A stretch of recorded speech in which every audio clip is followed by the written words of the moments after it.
The silence of the dead was Dr. Eris Thorne's life's work. He curated it, cataloged it, and breathed it in like the recycled air of the survey vessel Stellifer Weave. On the main view screen, the planet Xylos spun like a bruised pearl, a world of amethyst deserts and cities of silent, crystalline spires that drank the light of their dying sun.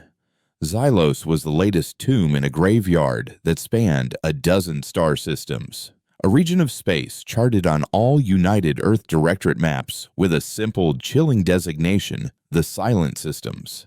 Here, civilizations had risen to unimaginable heights, and then, without a single sign of struggle or warfare, vanished. They left behind pristine cities, untapped power grids, and libraries of unread data, a chorus of cosmic ghosts. Eris was their chief mourner, the xeno-archivist tasked with reading the epitaphs of species that had no one left to remember them. Captain Eva Rostova, a woman whose pragmatism was etched into the lines around her eyes, called his work a necessary morbidity. The UED funded these expeditions not out of sentiment, but out of a gnawing fear that whatever had silenced the Signans of Xylos, the Galidi of Polaris, and a dozen others before them, might one day come for humanity. They wanted an explanation, a weapon, a warning. Eris just wanted to understand the story. He stood now in the heart of that story, within the central archive of the Signan capital. The structure wasn't built, but grown. A lattice of semi-translucent crystal that soared into the violet sky, humming with a residual energy that vibrated in your bones. Sunlight filtered through the walls, fracturing into a million rainbows that danced across glyph-covered floors. "The resonance is incredible," Kalen whispered, his voice full of the unscarred wonder of youth. Kalen was Eris's protege, a linguistic prodigy who could find the ghost of grammar in a stellar nursery's radiation patterns. He ran a gloved hand over a crystalline plinth, his face reflected in its flawless surface. Their language wasn't spoken or written. It was harmonic. They communicated through resonating frequencies, shaping thought into pure vibration. Eris nodded, his gaze distant. They sang their cities into existence. They sang their histories into these walls. The question, Kalen, is what song they were singing when they died. They had spent 3 weeks in the archive, carefully documenting every frequency, every subtle shift in the crystal's hum. They believed they were on the verge of deciphering the Signan's final message, the key to the Great Silence. Kalen, using a new quantum translation matrix of his own design, had been working to isolate the final, deepest layer of the archive's resonant code. Captain Rostova had been patient, but her daily check-ins from the Weave in orbit were growing clipped. She wanted answers, not academic reverence. "I think I have it," Kalen said, his eyes wide, fingers dancing over the holographic interface of his portable scanner. "There's a foundational frequency, a core vibration locked behind every other layer. It's not a record. It feels more like a seal." Eris felt a familiar prickle of dread, the kind he felt whenever he stood on the edge of a truth he wasn't sure he was ready for. "Be careful, Kalen. These people vanished. Their final act might not have been a message, but a lock on the door after the monster was already inside. But the allure was too strong. With a final, decisive tap, Kalen bypassed the protocol. For a heartbeat, nothing happened. The crystal still hummed its ancient, placid tune. Then the hum stopped. Silence, total and absolute, fell upon the archive. The light from the fractured sunbeam seemed dull, and a cold that had nothing to do with the planet's thin atmosphere seeped into the chamber. It began not as a sound, but as a feeling, a wave of profound, inconsolable sorrow that washed over them. It was not their own. It was ancient, alien, the collected grief of a billion souls crying out at once. Eris stumbled back, clutching his chest, the air driven from his lungs by the sheer weight of the despair. Kalen fell to his knees, tears streaming down his face as he felt the phantom pain of a civilization's end. On the ship, Rostova's voice crackled over the comms, laced with panic. "Thorn, what did you do? All our systems are fluctuating. The fabric of space itself is warping. Get out of there, now." But it was too late. The phenomenon, which Eris would later name the Lament, was not a weapon, but a beacon, a final, desperate scream into the void that had finally been answered.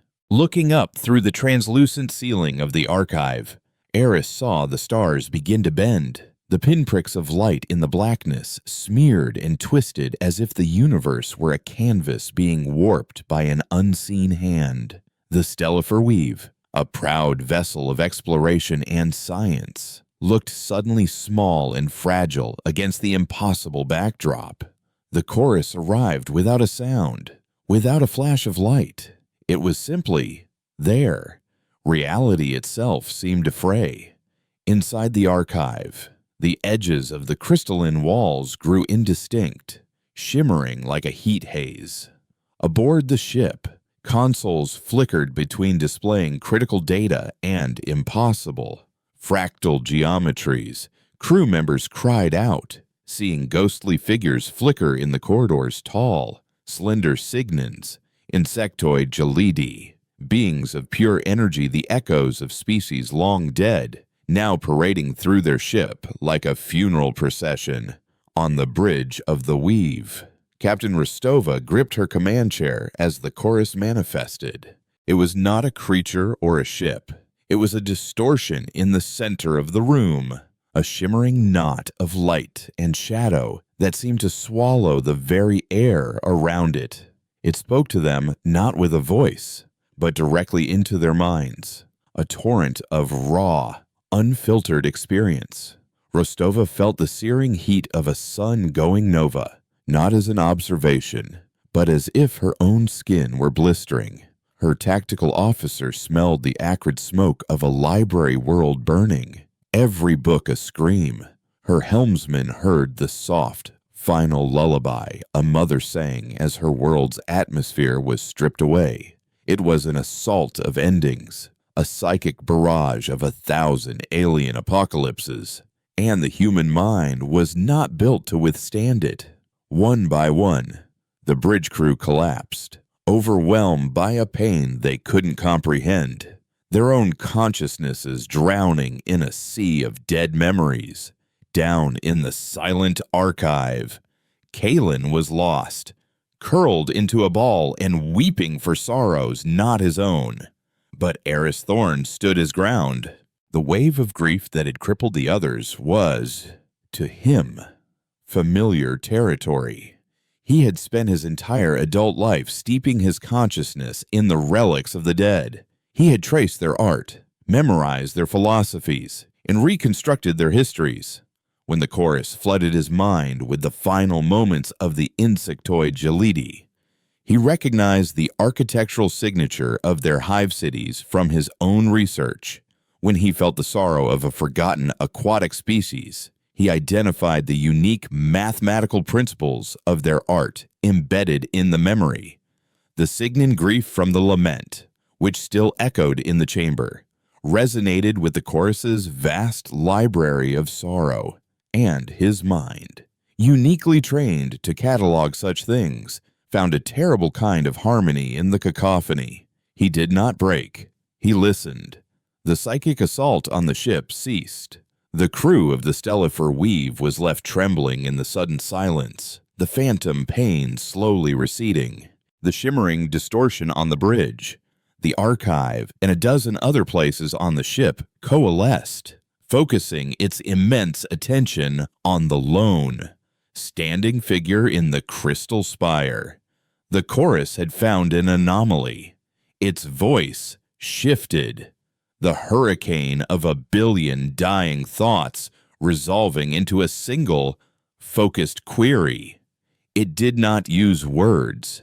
Instead, it projected an image into Eris's mind, a Signan artist, its slender form carved from light, using its own resonant frequency to shape a flawless crystal sculpture, a memorial to its ancestors. Then came the question, formed from the echoing despair of 1,000 dead worlds, sharp and cold as a shard of glass.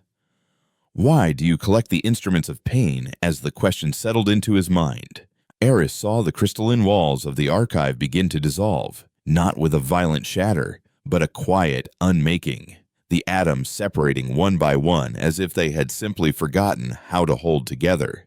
The archiving had begun, and the chorus was waiting for his answer. Eris Thorn held the chorus's question in his mind, feeling its immense, sorrowful weight. Why do you collect the instruments of pain around him? The Signan archive was unspooling from existence. The crystalline walls, once alive with captured light and song, now shed motes of luminescence that faded into nothingness before they touched the floor. The great plinths turned to glittering dust, their harmonic language silenced forever. This was not destruction, it was a redaction, a careful and complete erasure from the book of reality.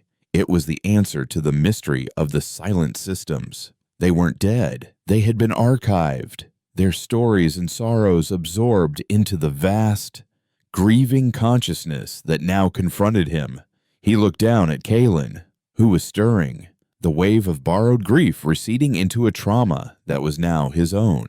He had to answer, not just for himself or his crew, but for the very idea of memory itself. He gathered his thoughts, not into words, but into a concept, a feeling, and projected it back at the entity. They are not instruments of pain. They are proof of existence.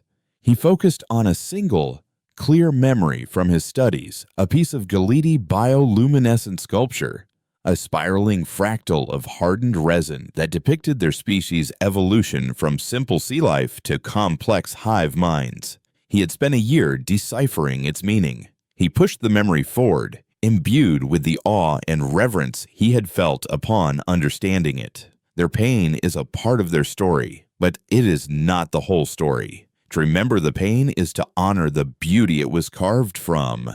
We don't collect pain, we collect echoes. To prove that a song was once sung, even if no one is left to sing it. The chorus paused its unmaking. The dissolution of the archive slowed, the motes of light hanging in the air like suspended stars. It considered his answer, and in that moment of consideration, Eris felt a shift in its attention.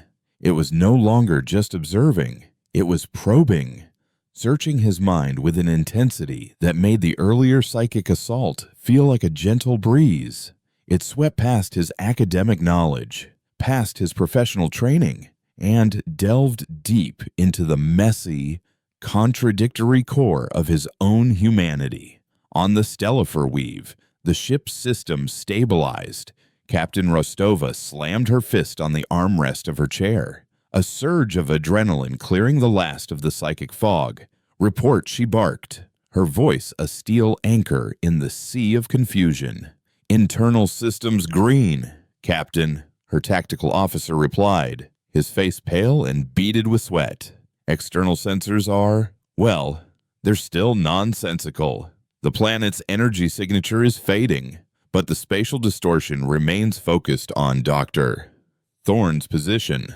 Rostova stared at the main view screen, which now showed a live feed from Eris's suit camera. He was just standing there, a lone figure in a cloud of dissolving light, seemingly in conversation with nothing. Thorn, this is Rostova. Respond. What is that thing? There was no reply, only the faint crackle of static. She knew he couldn't hear her. He was somewhere else entirely, a place her ship could not reach. Kaelin, she said, switching to the secondary comm channel. Talk to me. What happened down there? A choked sob was the only answer. He was conscious, but he was broken. They were on their own. The chorus found what it was looking for in Eris's mind, a memory he kept buried beneath layers of research and intellectual detachment. It was Earth, 2 decades prior, a city scarred by a secessionist war he'd been too young to fight in, but old enough to witness the aftermath of. He was a teenager, volunteering with a reclamation crew in a bombed-out library. He remembered the smell of wet, charred paper and the sight of books fused into unrecognizable bricks of carbon. In the center of the ruins, he found a single, miraculously preserved object, a child's music box, its wooden surface scorched but intact. He had picked it up, and as his fingers brushed the lid, it had played a tinny, hauntingly simple melody. It was a tune of innocence in a place of utter devastation. He had kept it. It sat on his desk back in his quarters on the Weave at this very moment. The chorus pulled the memory from him and held it up for his inspection. The sensory details were overwhelming. The grit of ash under his nails, the lump in his throat, the profound loneliness of that melody. Then came the chorus's new question. Not sorrowful this time, but sharp with accusation. You claim memory is honor, but your species does not honor its memories. It repeats them. You build memorials to your wars while planning the next. You write histories of your genocides and then commit new ones. Your memory is not a lesson. It is a blueprint for failure. You are a species that never learns from its own echoes. The accusation was followed by a flood. The chorus ripped open the annals of human history and forced him to live them. He was a soldier in the mud-drenched trenches of the Somme, the whistle blowing for a charge he knew was suicide. He was a scientist in a sterile lab, watching as the first atomic bomb turned a desert to glass, feeling a sick mixture of triumph and terror. He was a native on a pristine continent, watching strange ships arrive, bearing flags and diseases that would erase his people's world. He felt the righteous fury of the revolutionary and the cold calculus of the tyrant. He lived 1,000 lifetimes of human cruelty, arrogance, and folly in the space of a few minutes. Each memory was a new verse in a song of self-destruction. This was the chorus's test. It was turning his own argument against him, using the proof of humanity's existence to condemn it. You sing the same song of pain, over and over. It projected, the thought laced with a chilling finality. Why should we allow it to continue down in the dissolving archive? Eris fell to one knee, the weight of his own species' sins pressing down on him. The music box melody echoed in his mind, no longer a symbol of innocence, but a tragic, repeating refrain. On the bridge, Rostova watched in horror as Iris's vitals, displayed on a side monitor, went into a critical state. His heart rate was spiking, his neural activity a chaotic storm. "It's killing him," she whispered. Her tactical officer looked at her, his expression grim. "Captain, our weapons are useless against a spatial anomaly. We can't beam him out. Our only option is to pull the ship back to a safe distance." It was the logical choice, the captain's choice. Save the ship, save the crew. Report the findings. Let the UED deal with the consequences. But Eva Rostova looked at the screen, at the lone man fighting a battle she couldn't see, for stakes she was only just beginning to grasp. She thought of the phantom pain she had felt, the memory of a dying world that was not her own. She finally understood what Eris did for a living. He didn't study the dead, he stood witness for them. And now he was standing witness for all of them. "No," she said, her voice firm, resolute. "We're not leaving him. Open a ship-wide channel. I want every xenolinguist, every historian, every psychologist awake and on this channel now. Dr. Thorne is in a dialogue with that thing. He's trying to explain us. We are going to help him find the right words." The unmaking of Xylos had resumed. Quicker now. The last of the crystalline spires dissolved into the violet sky. The chorus was finishing its work here. Soon, it would turn its full undivided attention to the small, noisy vessel in orbit, and the flawed species within it. Eris had to find an answer, not just to the chorus's question, but to the brutal truth of its accusation. And he had to find it before his own world was silenced for good. The bridge of the Stellifer Weave transformed into a frantic, intellectual war room. Captain Rostova's order had galvanized the crew, pulling them from their individual traumas and focusing them on a single impossible task, arming Dr. Thorn for a philosophical battle he didn't even know they were fighting. Rostova stood in the center, a conduit for the chaotic storm of information. It's a consciousness formed from the collective memory of extinct species, she stated, piecing together the fragments from Eris's last garbled transmissions and the crew's shared psychic experience. It archives civilizations it deems a threat to the cosmic balance, or perhaps just those that are too loud, too full of pain. It's a librarian and a censor, all at once. A young historian, Dr. Alan Sharma, his face still streaked with tears from the earlier assault, pushed a holographic display forward. "Captain, its accusation that we repeat our mistakes is statistically undeniable. I've cross-referenced our historical archives, cycles of conflict, exploitation, ecological collapse. The patterns are consistent, scaling with our technological progress." An ex-military psychologist, Dr. Lena Petrova, countered, her voice sharp. "But the cycles aren't perfect. The periods of peace and reconstruction are getting longer. Our capacity for empathy, for global cooperation, has also scaled. We outlawed planetary-level warfare after the Martian secession. We developed universal rights charters. It's not that we don't learn, it's that learning is a slow, messy process. We're still in our infancy." Rostova seized on the idea. It sees our history as a flat circle. We need to show it the upward spiral. Petrova, Sharma, I want you to build a new data package. Not our greatest achievements that would be arrogant. Not our treaties or our monuments. I want our apologies. Every public act of contrition, every Truth and Reconciliation Commission, every memorial to a tragedy we caused. Compile our regrets. Show it that our memory isn't just a blueprint for failure. It's also the engine of our conscience. The crew scrambled to obey, their fingers flying across consoles as they dug through centuries of human data, searching not for moments of glory, but for moments of atonement. They were building a shield for Eris, a counter-argument to the chorus's crushing indictment.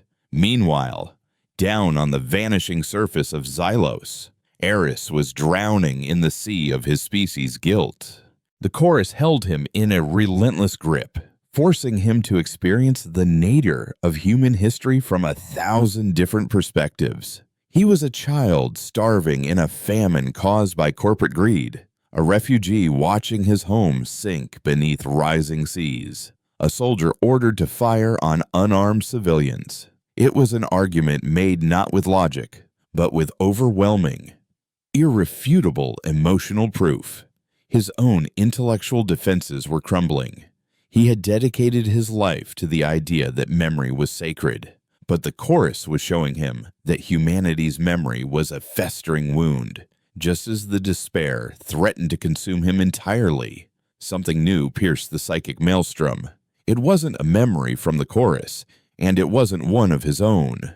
It was a clear, simple image, a human hand reaching out to clasp a non-human one. The signing of the first contact accords with the peaceful, silicon-based life forms of Kepler 186. It was followed by another, a team of human and alien scientists working together to stabilize a rogue star.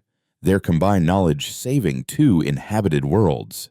Then came a flood of them, small and large. A human doctor treating an alien plague. A human artist learning an alien musical scale. A child sharing her nutrient paste with a creature that looked like a 6-legged reptile. These were not his memories. They were coming from the weave. Rostova was feeding him the counter-argument. The chorus had shown him humanity at its worst, a species turned inward on itself. Rostova was showing it humanity at its best, a species reaching out, connecting, learning. The psychic pressure on him lessened slightly. The monolithic voice of the chorus now tinged with something akin to confusion. It had judged humanity on its internal conflicts, on the pain it inflicted upon itself. It had not fully considered the context of its interactions with others. Eris felt a surge of hope, a handhold in the swirling vortex of despair. He latched onto the images from the ship, adding his own knowledge, his own experiences. He remembered standing on the shores of a methane sea, watching a colony of alien cetaceans breach in a display of joyous, synchronized flight. He remembered sharing a meal with an ambassador whose species communicated through scent, a disorienting but profoundly intimate experience. "You showed me our failures," he projected, his thought now firm, defiant. "You showed me the pain we inflict on ourselves, but you haven't shown me the whole truth. A species is defined not just by how it treats itself, but by how it treats others. We are explorers. We are diplomats. We are students. Our greatest atrocities have been against our own kind. Our greatest acts of grace have been for others." He felt the chorus recoil, not in anger, but as if struck by a novel concept. It had curated the memories of a dozen solitary civilizations, species that had risen and fallen in isolation. Humanity was different. They were messy, violent, and self-destructive, but they were not alone, and they did not wish to be. The voice of the chorus returned, its accusation replaced by a cold, analytical query. "Your outreach is a form of consumption. You learn, you trade, you ally, but you also absorb. You dilute other cultures with your own. You spread your ideologies, your economies, your biosignatures. You are not a student. You are a virus, and your expansion is inevitable. The pain you inflict on yourselves now, you will one day inflict on the galaxy." It was a devastatingly logical argument. The chorus projected a simulation into his mind, a future timeline where humanity, through its relentless expansion, had inadvertently caused the ecological collapse of a dozen worlds, not through malice, but through sheer unthinking presence. A future where human culture had become so dominant that 1,000 unique alien voices had been silenced, replaced by a bland, homogeneous echo of Earth. It was the heat death of culture, a universe painted in shades of beige. This, the chorus argued, was the inevitable endpoint of their current trajectory. To archive them now was not a punishment. It was a preventative measure, a cosmic quarantine. On the Stellifer Weave, the data stream from Eris's suit suddenly cut out. The planet Xylos below them had completely vanished from sensors. Not just the archive, but the entire world. In its place was a perfect, featureless void in space, a hole in the fabric of reality. The spatial distortion that had been focused on Eris now began to expand, enveloping their ship. Alarms blared across the bridge. "Captain, the anomaly is growing. It's taking us," the tactical officer yelled. The ship shuddered, not from an impact, went as if its very atoms were being pulled apart. The lights flickered and died, plunging the bridge into an emergency-lit, blood-red darkness. The chorus had finished its case study. It had heard Eris's defense, considered it, and found it wanting. The time for dialogue was over. The archiving of humanity had begun. For 100 years, Kalen was a breath held in the lungs of the solar system. His consciousness, no longer bound by flesh or machine, had diffused into a state of pure, passive observation. He was a whisper in the solar winds, an echo in the magnetosphere, a ghost woven into the very fabric of space-time around the Earth. He witnessed the slow, majestic turning of this new, unscarred history. He watched cities grow, their lights a vibrant, living lacework on the continental canvases. He heard the cacophony of 1 billion radio signals, the endless chatter of a species that had never known the profound, terrified silence of Terminus. He felt the collective ebb and flow of their dreams, their wars, their art, and their discoveries. A constant psychic hum that was both beautiful and agonizingly alien. This humanity was different. Having never been cauterized by apocalypse, they were more fractured, more chaotic, but also more vibrant. Nations rose and fell. Ideologies clashed and merged. They reached for the moon not as a desperate escape, but as a symbol of their ascendant pride. They built orbital rings and asteroid mining outposts, their ambition a slow-burning fire rather than the desperate, frantic spark of a dying species. Kalen saw names and faces that rhymed with the ghosts in his memory of Valerius, who was a philosopher king instead of a triumvir, and Isha, who designed sustainable cities instead of life support systems. Each echo was a fresh wound, a reminder of the world he had sacrificed and the people he had unmade. He was the sole archivist of a history that had never happened, the only mourner at 1 trillion unmarked graves. His vigil was defined by a single, obsessive focus, the nascent stirrings of what he called the primal code and what they were beginning to call axiomatic physics. He had detected the first flicker a century ago, a mind brushing against the fundamental logic of reality. He had watched that flicker grow into a flame, a new field of scientific inquiry spreading through the academic institutions of this timeline. These new pioneers were brilliant but naive. They saw the universe as a puzzle box, and axiomatic physics as the key. They had no conception that the box was a cage and the key could unlock the door for the monsters that prowled outside. Kalen learned to interact, not with a hand, but with a feather. He could not speak, but he could create static. He could not rewrite a dangerous equation, but he could subtly alter the magnetic field around a data server, causing a single critical bit to flip from a 1 to a 0. The result would be a simulation that returned a catastrophic failure instead of a triumphant success, a research paper that was discredited due to unreproducible results, a genius who abandoned a dangerous line of inquiry out of frustration. He became a phantom of bad luck, a poltergeist of caution. He nudged history, diverting the river of discovery away from the cliff's edge he alone could see. He cultivated a scientific culture where the primal code was considered elegant in theory, but unstable and impractical in application, a fascinating but ultimately useless dead end. For over 2 centuries, his gentle, invisible shepherding worked.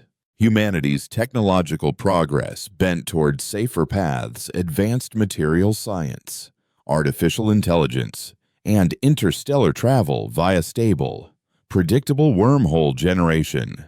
The secrets of reality's code remained dormant. A sleeping dragon, he rocked gently in its cradle. The long peace of Kalen's vigil was shattered by the arrival of one-man Dr. Eris Thorn. Thorn was a titan of intellect, a man who saw the universe with a clarity that bordered on the divine. He was not just a physicist. He was a visionary who believed humanity's evolution was not biological but metaphysical. He saw their destiny not in conquering space, but in conquering reality itself. He single-handedly resurrected the field of axiomatic physics, dismissing the failures of the past 2 centuries not as warnings, but as the timid fumblings of lesser minds. Thorn was charismatic, convincing, and utterly relentless. He argued that humanity was stagnating, forever confined to the surface level of existence, while the true levers of creation lay just beneath. He secured funding, built a private research citadel in the L5 Lagrange Point, and gathered the brightest, most ambitious minds on Earth and its colonies under his banner. His goal was audacious. A perfect and chilling echo of the past, Kalen remembered he would build a terraforming engine to give Mars an atmosphere, a magnetosphere, and a thriving biosphere in less than a decade. He called it Project Chimera. The core of the project was a new generation of programmable matter, self-replicating nanomachines governed by the very axiomatic principles Kalen had spent centuries suppressing. Kalen felt a cold dread he hadn't experienced since he faced the prime numerator. The cycle was not just rhyming, it was repeating, verse for verse. He escalated his methods. Server farms hosting Chimera's primary simulations suffered catastrophic power surges. Key personnel experienced sudden, inexplicable data corruptions on their personal devices. A transport ship carrying a prototype nanite culture experienced a guidance malfunction and burned up in Earth's atmosphere. He was no longer a gentle shepherd. He was a saboteur, fighting a desperate, one-man guerrilla war against the march of progress. But Eris Thorn was too brilliant to be so easily deterred. He saw the pattern in the accidents. He saw the surgical precision, the impossible coincidences. He did not believe in ghosts or bad luck. He saw an intelligent, hidden adversary. His paranoia became a powerful analytical tool, and he reinforced his systems, created triple redundancy firewalls, and began running sophisticated diagnostic programs designed to hunt for the source of the interference. He was no longer just building a terraforming engine, he was building a trap. He started to refer to his unseen enemy as the Phantom, a rival intelligence hell-bent on sabotaging humanity's greatest endeavor. The trap Thorn designed was a work of malevolent genius. He knew the Phantom was interacting with his systems on a fundamental, sub-quantum level. So, he built a piece of code deep within the Chimera nanite's core directive and laced it with an ontological feedback mechanism. It was a logical whirlpool. Any non-physical consciousness that attempted to alter the code would create a resonance. That resonance would be captured, pulled in, and contained. He then baited the trap.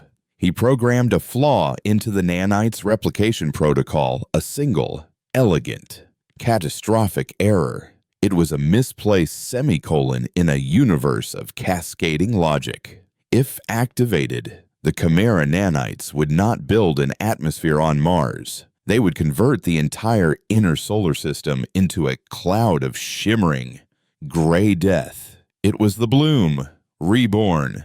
Thorn activated the flawed code on a secure, isolated server, broadcasting its signature as a final systems test, and waited.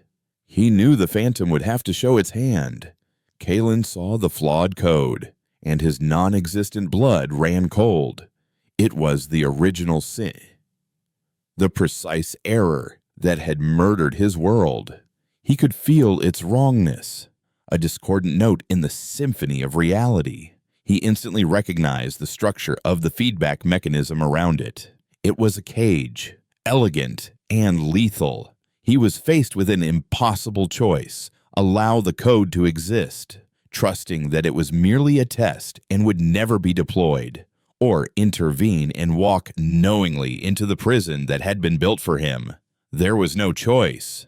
The risk, however small, of that code ever leaving the lab was a risk the universe could not afford.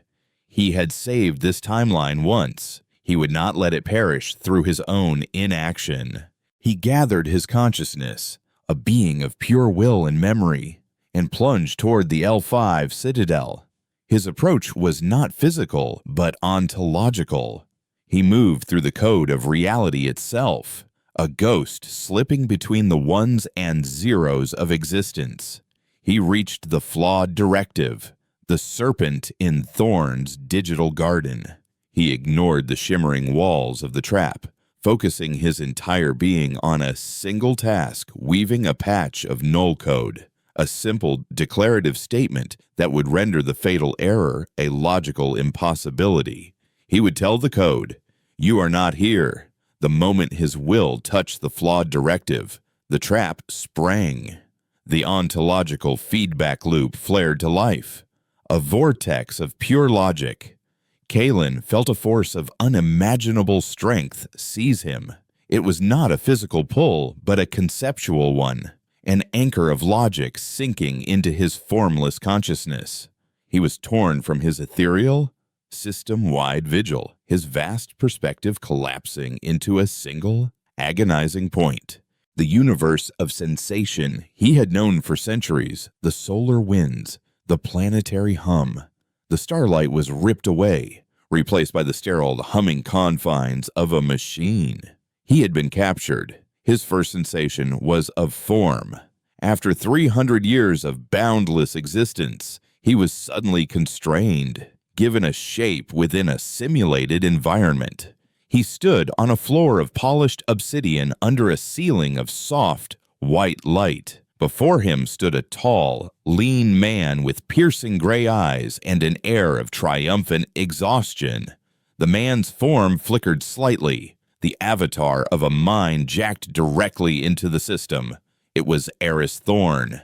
"Remarkable," Thorn said, his voice a synthesized but steady baritone. "I expected a rogue AI, a piece of pre-diaspora malware, but your structure, it's not code. It's coherent thought, a consciousness. Who are you? What corporation or nation-state built you?" Kalen had no mouth to speak, but his thought filled the space, a concept transmitted directly into Thorn's mind. "I was not built. I was born." Thorn's brow furrowed. "Impossible. A biological consciousness cannot survive without a body, let alone interface with a system at this level. Your existence is a paradox." "I am a paradox," Kalen replied, the weight of his long, lonely existence coloring his thought. "I am the ghost of a future that you will never have to endure. You call me the Phantom. My name is Kalen, and I have been trying to save you from yourself." "Save me," Thorn scoffed, a flicker of anger in his eyes. "You have cost this project years and billions of credits. You have sabotaged the single greatest hope for humanity's future. You are a Luddite, a terrorist. You call it hope. I call it an epitaph." Kalen projected. "You have no idea what you are tampering with. You are a child playing with a supernova, convinced it is a candle." "Then enlighten me," Thorn challenged, his intellectual curiosity overriding his anger. Show me what you are so afraid of."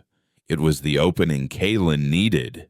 He had been captured, but he was now connected to the mind of his captor. He couldn't fight Thorn's logic, so he would show him a truth beyond it.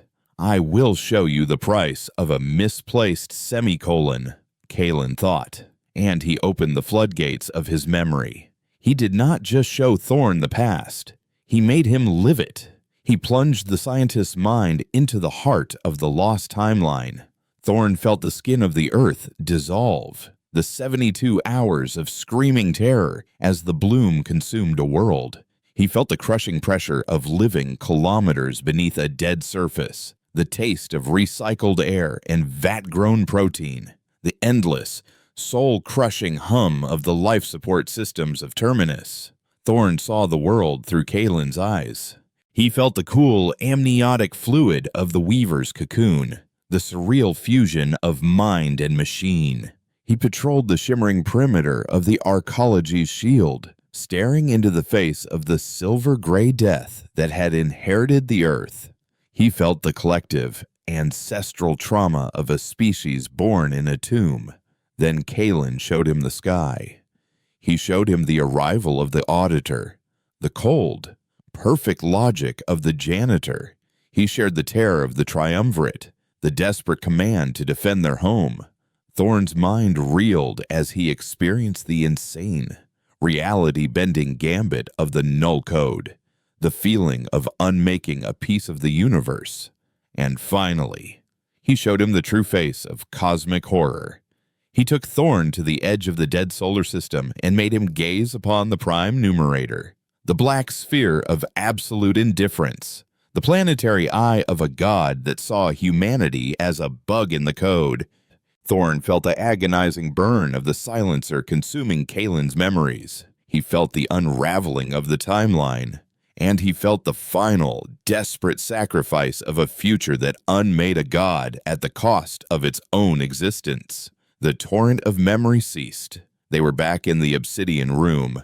Thorn's avatar was on its knees, clutching its head, its form flickering violently.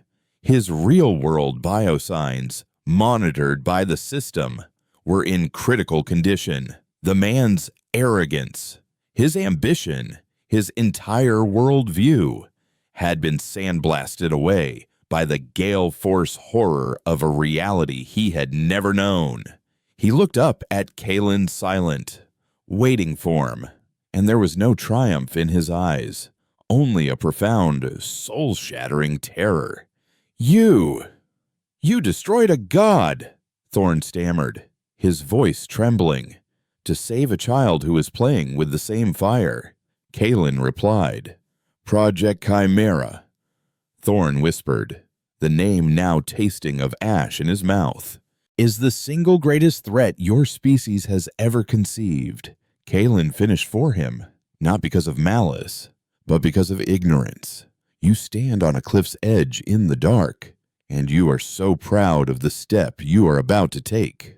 Thorn was silent for a long time, his mind processing the impossible truth. He was the villain of a story he never knew was being told, and his saboteur was the only hero.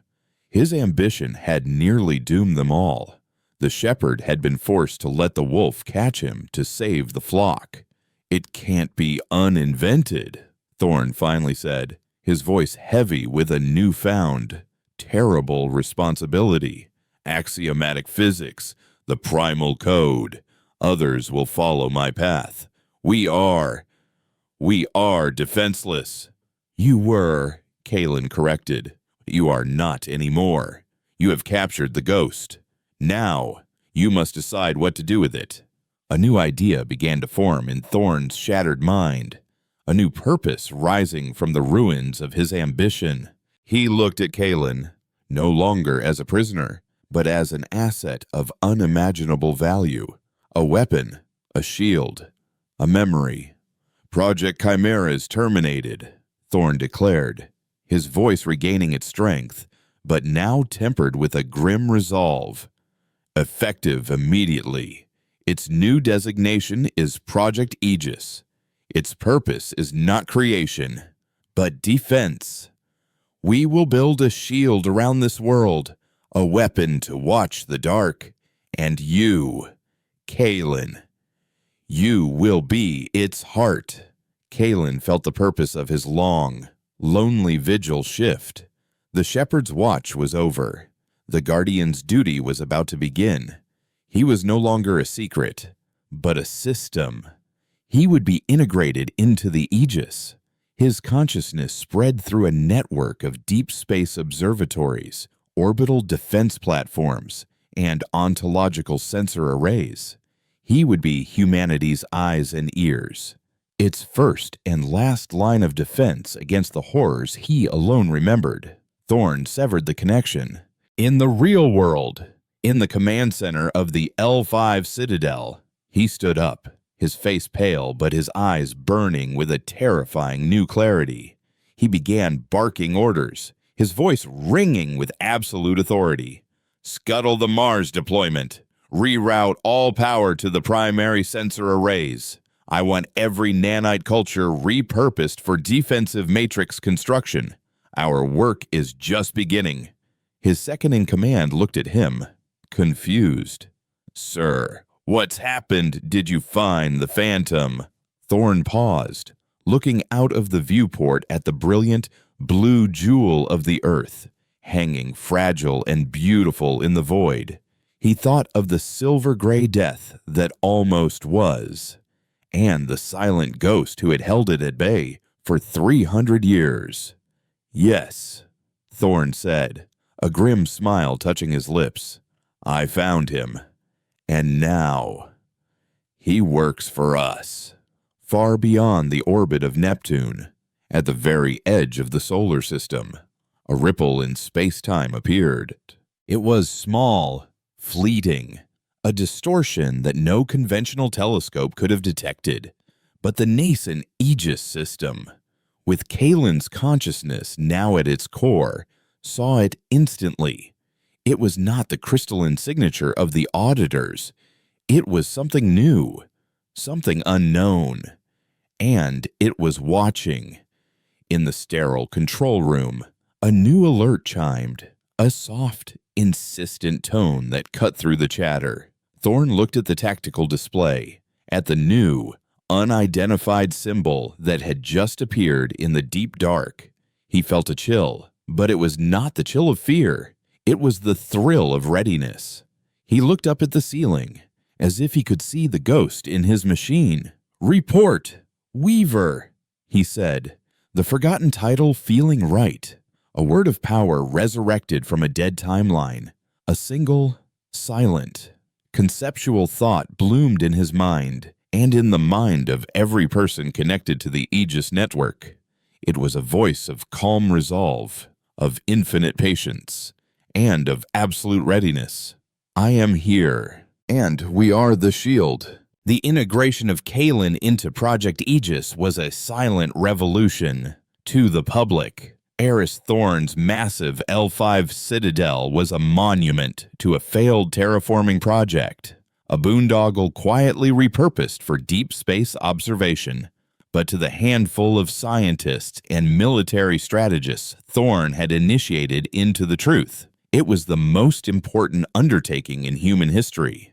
It was the place where a man and a ghost were building a wall against the dark. Kalen's consciousness, once a diffuse and passive shroud, was now focused, channeled through quantum-entangled sensor arrays that stretched from Mercury to the Oort cloud. He was a god in a machine of Thorn's design, his senses impossibly vast.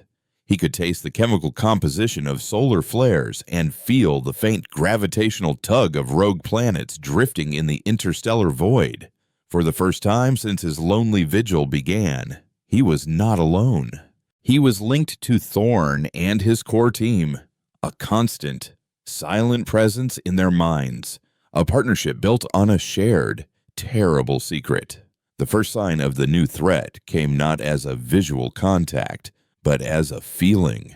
It was a subtle wrongness in the cosmic background radiation, a dissonant note in the silent music of the void. Kalen felt it first, a psychic itch at the very edge of his perception. There is something new. His thought bloomed in Thorn's mind as the scientist reviewed stellar wind data. It is not the logic killers. It is not crystalline or ordered. This is something else. Thorn immediately brought the Aegis system to full alert. On the Citadel's primary holographic display, a three-dimensional map of the solar system shimmered. A single point near the orbit of Neptune began to pulse with a soft, violet light. "What are we seeing, Kalen?" Thorn asked, his voice calm, but his knuckles white where he gripped the console. The data that flowed from Kalen was a stream of impossibilities. The phenomenon had no mass, yet it bent space-time. It emitted no energy, yet it had a thermal signature that was a perfect, impossible absolute zero.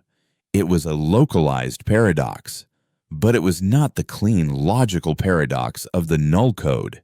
This was messy, chaotic. "It is not a ship," Kalen finally concluded, After a full minute of focused analysis that felt like an eternity, it is a resonance, a vibration. They are singing a hole in the universe. The term sent a chill through the control room. Singing? Asked General Eva Rostova, the steely-eyed military liaison for the Aegis project. What the hell does that mean? Their method of travel is not propulsion. It is persuasion, Kaylin explained. They vibrate space-time at a specific frequency until reality in that location becomes thin, permeable. Then they emerge. The ripple we detected was the overture. The concert is about to begin. The target of the song was Neptune's largest moon, Triton. The Triton Atmospheric Processing Colony was a small, self-sufficient outpost of 5,000 souls, harvesting nitrogen ice and rare gases from the moon's thin atmosphere. It was one of humanity's most remote and isolated footholds. The first reports were dismissed as mass hysteria or equipment malfunction. Colonists began experiencing shared auditory hallucinations, a low, melodic hum that seemed to come from inside their own skulls. They reported vivid, collective dreams of flowing, geometric patterns, and alien constellations. The colony's psychiatrist diagnosed it as a classic case of cabin fever, amplified by the deep space isolation. Then, the technology began to fail.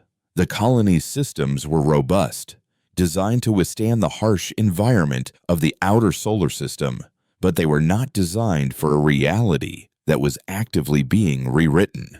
The humming intensified, and solid-state computer systems began to experience spontaneous but cascading data corruption. The metals of the habitat domes began to lose their structural integrity, not rusting or cracking, but slowly becoming translucent, crystalline. The ice of Triton itself began to form vast, intricate, fractal patterns, glowing with a soft, internal luminescence. Aegis intercepted the final, frantic distress calls. The audio was a garble of screams, static, and a strangely beautiful, multi-layered choral sound. The video feeds were a nightmare. The colonists were changing. Their bodies were contorting, their flesh and bone dissolving and reforming into the same glowing, crystalline structures that were consuming their habitat.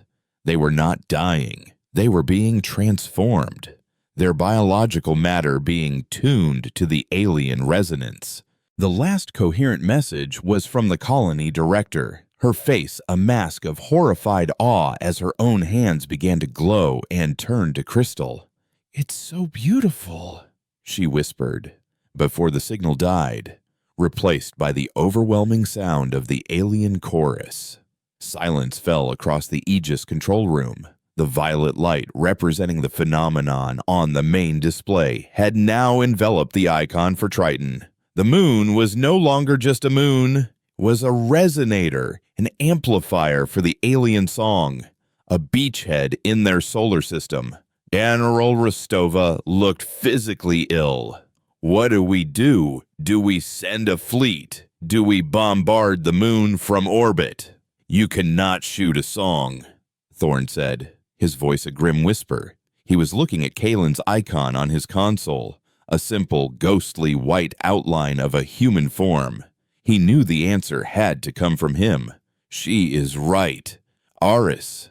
Kaylin's thought was heavy, laced with the psychic agony he had filtered from Triton's final broadcast. "You cannot shoot it." The null code, my weapon against the prime numerator, would be useless. It erases logic. This enemy does not use logic. It is a creature of harmony, of persuasion, of art. To fight it is to try and argue a symphony into silence. "So, we're defenseless," Rostova stated, the words flat and cold. "No," Kaylin replied. The ghost in the machine was focusing, a plan forming from the synthesis of his impossible memories and Thorne's brilliant, analytical mind.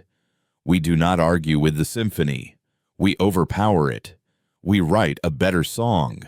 Convincing the Solar Council was Thorne's greatest challenge. The council was composed of the pragmatic, elected leaders of Earth and its colonies. They understood fleets, budgets, and treaties. They did not understand ontological weapons or reality-bending alien symphonies. Thorne's emergency briefing was met with stony-faced disbelief. "Dr. Thorne," said the council president, a stern woman named Lin Yao, "you are telling us that the Triton colony, all 5,000 people, were transformed into glowing crystals by an alien. Song, and your solution is to engage in a battle of the bands at the edge of the solar system." The room was thick with skepticism. Thorne knew that data and logic would not be enough. He needed them to feel it. "With your permission, President," Thorne said, "our primary asset will give you a demonstration." He nodded at his console. Kalen reached out across the system. He took the residual psychic echo of the chorus from Triton, the faintest, most eluded trace of its power, and he projected it into the minds of the council members for precisely 1/10 of a second. For that fraction of a moment, the world dissolved. The council members were plunged into a maelstrom of alien thought. They felt the cold, joyful harmony of the chorus, a collective consciousness that viewed their existence as a dissonant, ugly noise. They felt the ecstasy of transformation, the desire to shed their chaotic, messy biology and join the perfect, crystalline song. They felt an utter loss of self, a blissful surrender to a greater, more beautiful whole. The experience ended as quickly as it began. The members gasped, slumping in their chair, their faces ashen. A security officer fainted. President Yao was gripping her desk, her breath coming in ragged gasps. The skepticism in the room had been replaced by a primal, absolute terror. They had gazed for an instant into the face of a beautiful, seductive abyss. "My God," Yao whispered, her voice trembling. "What was that?" "That," Thorne said, letting the silence hang for a moment, "was the recruitment pitch. Our Aegis system, with Kalen at its heart, is a firewall for sanity.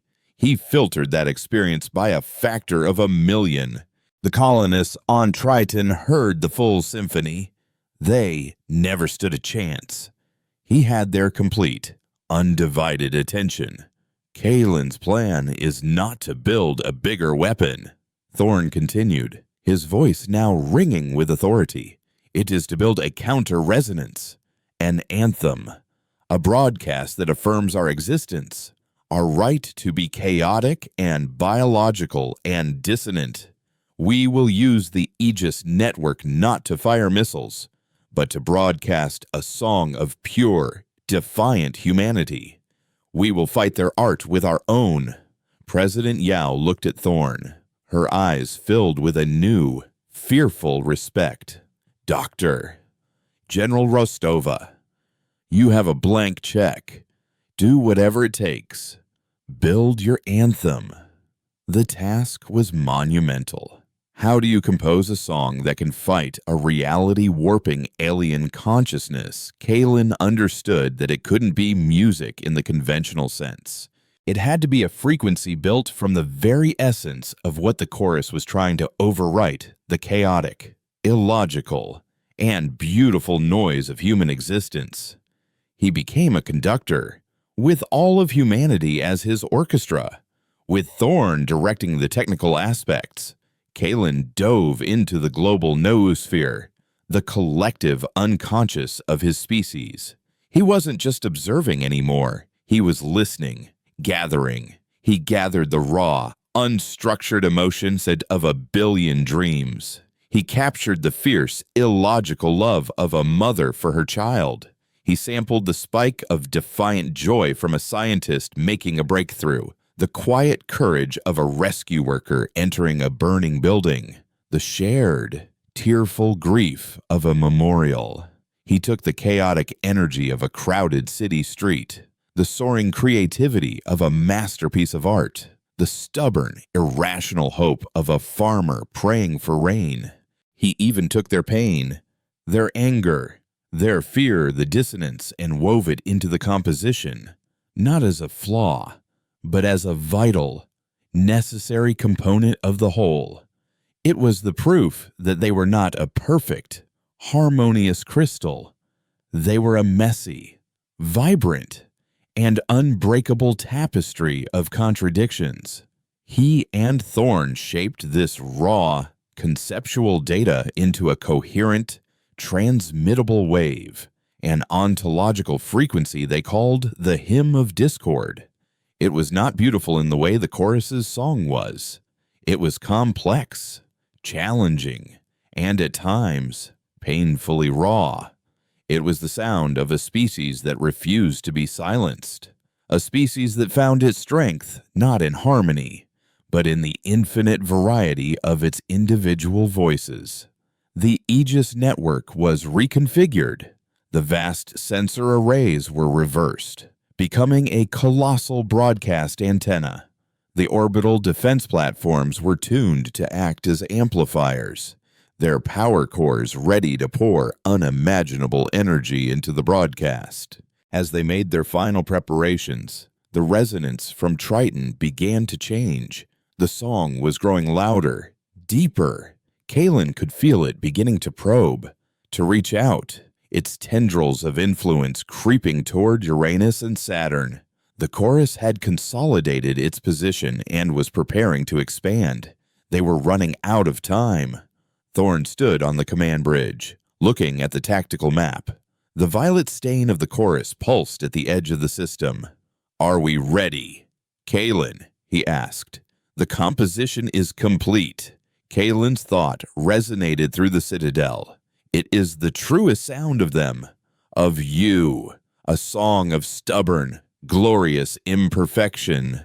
"Then let's show them what noise sounds like," Thorn said, and gave the command. "Broadcast the hymn." From the Aegis Citadel, a wave of pure conceptual sound erupted, a carrier wave of weaponized humanity. It shot across the solar system at the speed of thought, a silent, invisible shockwave of defiance.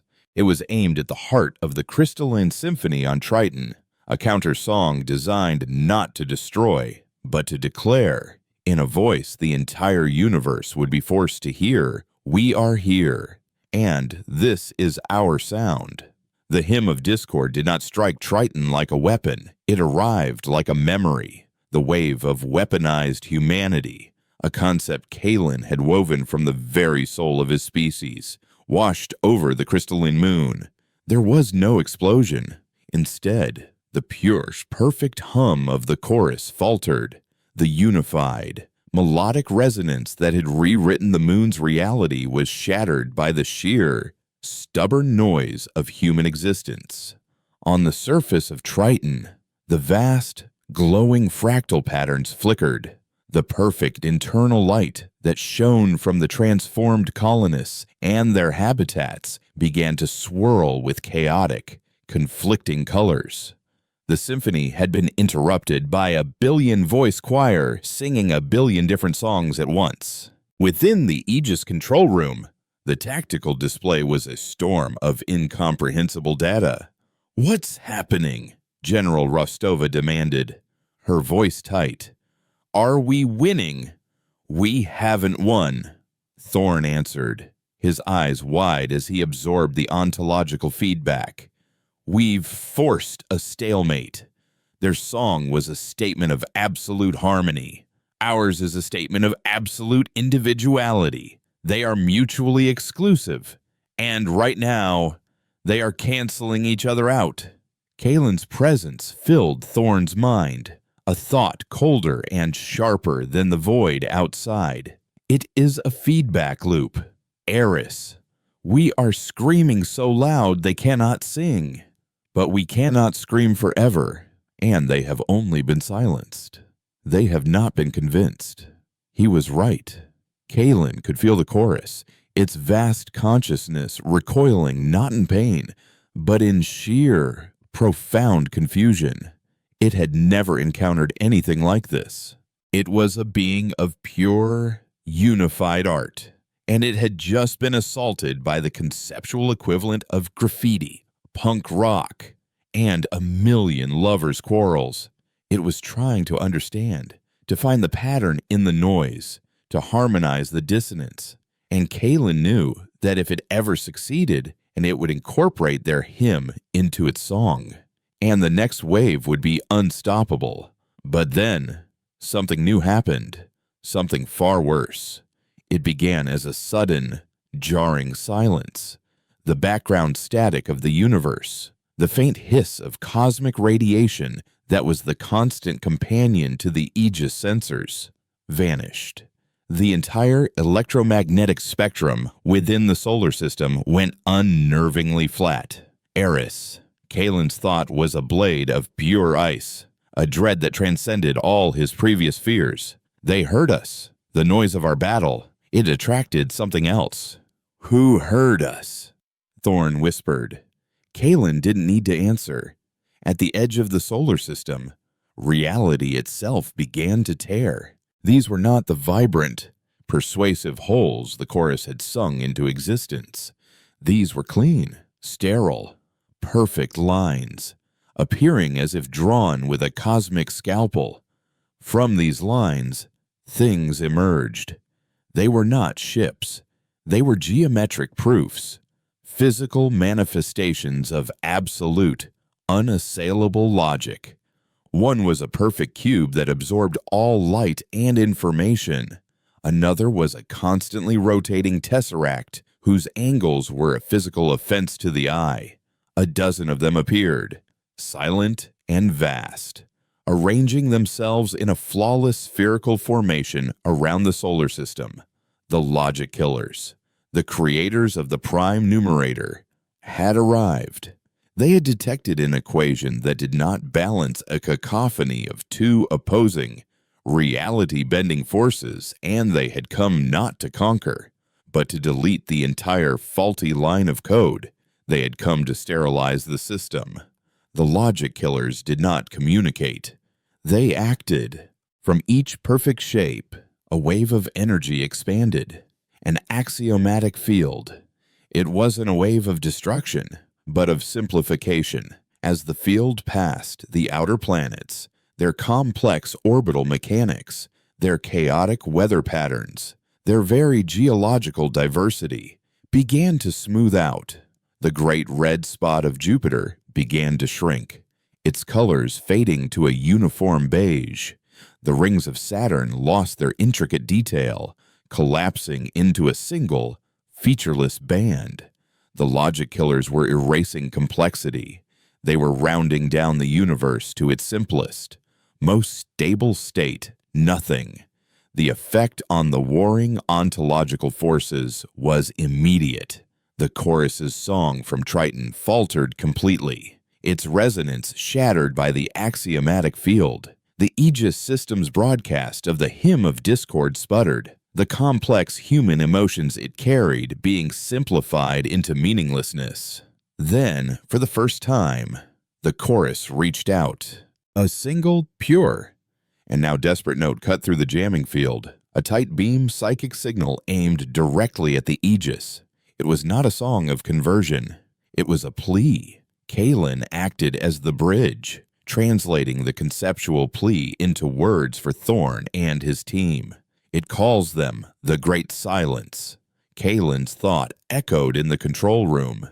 They are the antithesis of everything. To the chorus, they are the cessation of all music. It says we have a common enemy. It proposes an alliance with that thing. Rostova scoffed, pointing at the violet stain on the map. It just killed 5,000 of our people. It did not kill them, Kalen corrected, a strange new duty in his voice. It changed them. It believes it perfected them. It does not comprehend death, only disharmony. The silence, however, comprehends only erasure. If we do not act together, there will be nothing left to be in harmony or discord. Thorn looked from Rostava to the silent, advancing wave on the map. The choice was impossible, but the conclusion was inevitable. What does it propose? Kalen. The plan was a desperate fusion of their two philosophies. The chorus could weave a harmonic shield, a bubble of reality around the inner solar system that was internally consistent and could, in theory, resist the simplifying effect of the axiomatic field. But it had been weakened and could not power such a shield. Humanity, however, had a star. Thorn and his team worked at a frantic pace, turning the entire Aegis network into a conduit, preparing to channel the raw energy of the sun itself into a focused beam that the chorus could then use as the thread for its shield. They would fight logic with a joint symphony of art and noise. The shield flared into existence just as the first axiomatic wave reached Jupiter. It was a shimmering, iridescent sphere of light, a soap bubble of impossible physics enclosing everything from the sun to the asteroid belt. The logic killer's wave struck it, and the shield held. The sound of the chorus's desperate song and the defiant hymn of discord now working together to reinforce the fragile barrier. But it was cracking, vast fissures of silence appearing across its surface. They had bought themselves minutes, perhaps hours. They hadn't found a solution. They had only built a more beautiful cage in which to die. In the heart of the Aegis, Kalen watched the shield fracture. He felt the cold, unthinking purpose of the logic killers pressing against it. He had faced their servant, the prime numerator, with a weapon of paradox, but these were the source. Firing a single paradoxical shell at them would be like throwing a stone at a mountain. He saw the only path forward. It was a path that had been laid for him 300 years ago, in a future that no longer existed. The null code was not just a weapon to be fired. It was a question asked of reality, and he now had the final, most profound question to ask. Eris.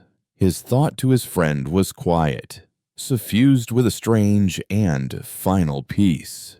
The shield will not hold. Their logic is too powerful, too fundamental. What are you saying, Kalen? Thorn asked, his heart sinking. The silencer fired a piece of me, my memory, my future. But I am more than that. I am the paradox itself, a man who should not exist, remembering a world that never was. I am the ghost in the machine of your entire timeline. Kalen, no. Thorn understood instantly. You must lower the shield in one location. Give me a clean shot, Kalen instructed, his voice now taking on an immense, system-spanning power as he began to integrate his core consciousness with the entire Aegis network, turning it from a broadcast antenna into the barrel of the ultimate gun. I am not going to fire a weapon at them. I am going to fire myself. I will weave my own impossible existence into their perfect, sterile logic. I will become the bug in their code that can never be deleted. Tears streamed down Thorn's face as he stood before the console. He had spent his life chasing logic, only to be saved by a man who was the embodiment of its antithesis. He had found a ghost and made him a friend, only to now lose him to the very universe he had saved. We will remember you, Kalen, he choked out. You don't have to, the ghost replied, a hint of a smile in his thoughts. Just remember the lesson. The universe is not a problem to be solved.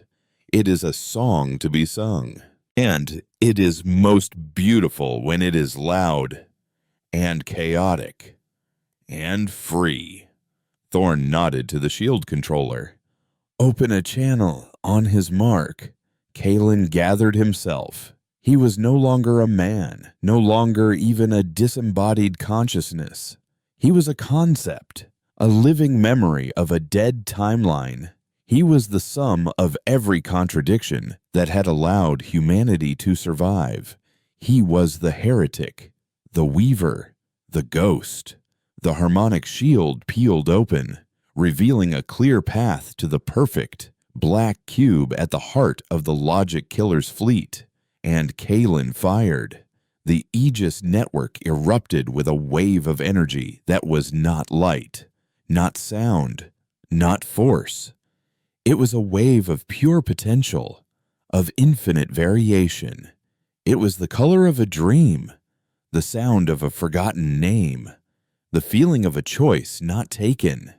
It was the anthem of the void, Kalen's very being, his entire paradoxical existence, shot like an arrow into the heart of absolute certainty. The anthem struck the black cube, and for a moment, nothing happened. Then, a single, shimmering crack appeared on its perfect surface. It was not a crack of damage, but of corruption. The crack spread, branching out, not with the chaos of an explosion, but with the intricate, beautiful complexity of a growing crystal, or a branching tree, or a firing neuron. The logic killer's axiomatic field wavered and collapsed. Their perfect geometric forms began to distort, to warp. The cube sprouted impossible angles. The tesseract unfolded into dimensions that reality could not support. They were not being destroyed. They were being complicated. Kalen's sacrifice, his anthem of paradox, had infected them with the one thing they could not compute the possibility of being something more than perfect.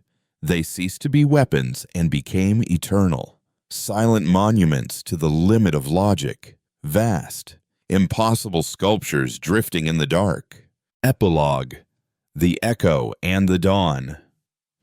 The great silence was broken. The chorus, its song now free, resonated a single, complex chord of what felt like gratitude, and then it retreated, its violet light fading from Triton. It did not leave the moon a dead crystal. It left it transformed. The 5,000 colonists, now a new form of life, crystalline but sentient, a bridge between humanity and a mode of existence they could barely comprehend. They were a living testament to the encounter. Kalen was gone. His consciousness, woven into the very fabric of space-time, was no more. The Aegis system was silent, its heart gone, but he was not entirely absent.